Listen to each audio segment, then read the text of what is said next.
Sedangkan game daring ini membuat pemainnya terpaksa harus mencari koin dan menjadi candu karena menghasilkan uang secara instan. Untuk membahasnya lebih lanjut telah bergabung bersama kami secara virtual Sosiolog Universitas Padang, Bapak Erian Joni. Selamat siang, Pak Selamat Joni. siang, Mas Agung. Sehat Selamat Pak siang. Joni. Terima kasih sudah berkenan bergabung sama kami di Ya, Berita Satu sehat. Siang. Kita lihat ini ada fenomena baru nih ya, khususnya untuk generasi Alpha dan generasi Z gitu ya. Sebuah permainan mencari koin di fasilitas umum. Tapi kalau tadi kita lihat penelusurannya, in fact sampai harus menggeruk tanah atau juga mungkin merusak taman-taman begitu untuk mencari koin dengan nilai mulai dari ratusan ribu hingga puluhan juta rupiah. Dari sudut pandang Anda secara sosiologi, mengapa generasi muda bisa kecanduan seperti ini begitu? Eh, Menarik ya, Mas Agung. Fenomena berburu koin daring ini yang muncul di beberapa kota besar ya di Indonesia seperti Bandung, Surabaya yang lagi viral ini ya. Pertama saya melihatnya bahwa munculnya eh, game berburu koin ini dipicu oleh eh, kejenuhan ya, kejenuhan dari Gen Z atau Gen Alpha dengan eh, selama ini game itu kan lebih sifatnya monoton ya, Mobile Legends dan sebagainya ya, yang hanya mengandalkan teknologi saja. Nah sekarang ada game baru yang mengintegrasikan antara dunia sosial dengan teknologi dengan dunia maya ya. Ini suatu varian baru. Nah itu yang pertama, tertarikan orang terhadap fenomena varian baru dalam game. Yang kedua, kita melihat bahwa fenomena ini tentu karena orang ingin mendapatkan uang ya secara instan seperti yang telah dibahas tadi ya. Memang ini satu pemicu ini. Nah, game ini menawarkan itu. Orang berjuang peserta para hunter ini ya untuk mengejar koin itu di dunia nyata, di dunia sosial itu karena ada uang ya, ada hal-hal yang akan dia dapat ya, reward yang dia dapat dari permainan ini. Nah, karena ini lebih menantang ya, generasi game ini juga lebih suka hal-hal baru yang menantang. Nah, ini adalah sebuah tantangan.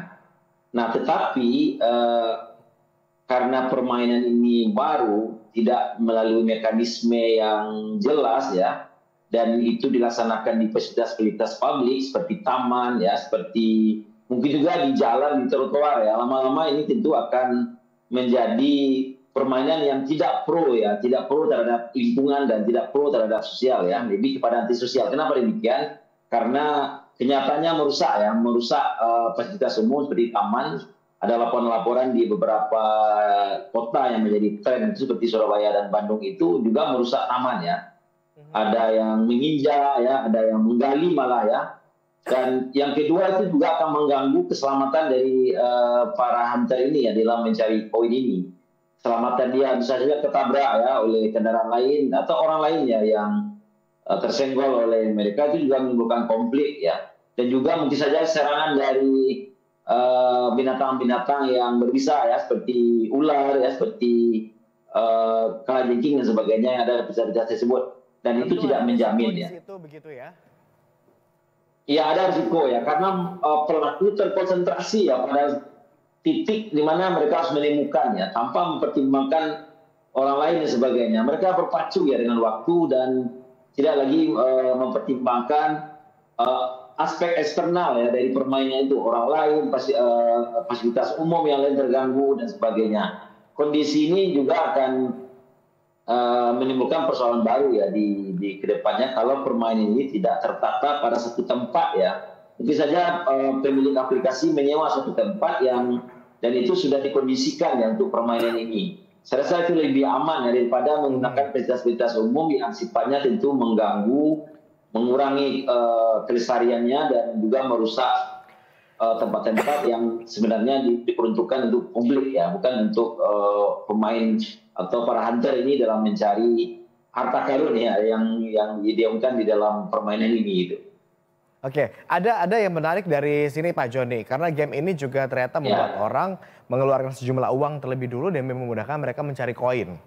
Apakah game ya. ini juga menjadi bentuk dari kepuasan dan aktualisasi diri seseorang sehingga rela mengeluarkan uang terlebih dulu untuk membantu mereka mencari keberadaan koin ini?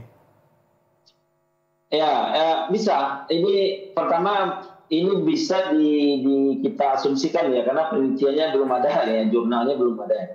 Kita mengasumsikan ini juga bagian dari aktualisasi ya, karena mereka juga bikin konten ya, bikin konten di TikTok dan di media sosial lainnya. Bagaimana mereka berburu ya, melakukan konsistensinya di dalam mencari atau fokusnya dalam mencari poin tersebut. Dan sebenarnya ada juga positifnya ini. Ini positifnya tentu di samping mensualisasi diri dan apa tadi, juga permainannya lebih motorik ya, lebih motorik. Kenapa? Karena menggunakan gerak ya, daripada duduk. Permainan selama ini kan kita lebih banyak duduk ya. Permainan kan game itu kan lebih banyak duduk di kursi dan tentu tidak sehat. Nah, kalau ini saya rasa lebih apa ya? Karena mereka bergerak di alam dan bergerak menggunakan tenaga ya. Banyak pergerakan motoriknya, dan itu saya rasa juga salah satu poin yang positifnya juga. Tetapi kalau seandainya game ini dikelola dengan baik, saya rasa game ini akan menjadi salah satu game yang favorit. Yang pertama bisa mengaktualisasikan diri ya karena dia bersentuhan dengan media sosial ya. Apalagi game ini ada untuk pembuktian bahwa dia adalah seorang yang pemain yang ulet ya dalam mencari itu dan pantang menyerah gitu. Apalagi ini ada reward yang nyata di dunia nyata begitu ya, berupa uang dengan jumlah bervariasi. Sebetulnya game seperti ini kan dulu sempat ada juga yang sejenis ini, tetapi berlomba-lomba mengumpulkan monster atau mengumpulkan Pokemon pada saat itu begitu ya, memanfaatkan teknologi digital Pokemon, juga. ya, betul, tetapi tidak sampai memberikan reward atau hadiah uang dalam bentuk real. Nah, yang ini menghasilkan uang bentuk real. Kalau kita bisa coba prediksi dari tren yang pernah ada sebelumnya, akan bertahan sampai berapa lama tren ini? Sesaat saja atau justru bisa menjadi semakin booming dalam waktu lama? Ya, saya melihat ini selagi game ini dikelola dengan baik tanpa akan bermasalah bertabrakan dengan petugas keamanan ya, karena mengganggu fasilitas umum, saya rasa ini akan berlanjut game ini. Apabila dikelola dengan lebih baik dengan sebuah zona ya, atau tempat mereka permainan, game ini akan tetap digandrungi dan di beberapa wilayah dan akan banyak peminatnya. Kenapa? Karena masyarakat sekarang kan sangat dekat dengan instant culture, budaya instan ya. Budaya instan, bila dapat koin langsung ditukar, uangnya langsung masuk ke rekening. Wah, ini saya rasa akan menarik dan orang lebih tertantang karena lebih pasti ya daripada permainan-permainan lain yang kadang-kadang membutuhkan waktu yang panjang ya. Dan ini menjadi sebuah olahraga tersendiri ya kalau dikelola dengan lebih serius, karena mengintegrasikan dunia teknologi dengan dunia nyata ya, yang di situ ada interaksi sosialnya ada di sana, ada variabel ekonominya juga ada di situ, ada variabel nilai-nilai yang akan ada dalam permainan ini. Apabila permainan ini dikelola di suatu tempat yang tidak mengganggu fasilitas publik dan mengganggu kenyamanan orang lain ya, saya rasa ini akan lebih aman untuk masa depannya ya. Baik. Tetapi lama-kelamaan juga jenuh ya, karena sifatnya game tidak akan ada yang bertahan lama ya, karena dia sifatnya cycle ya, berputar ya. Dan itu ya.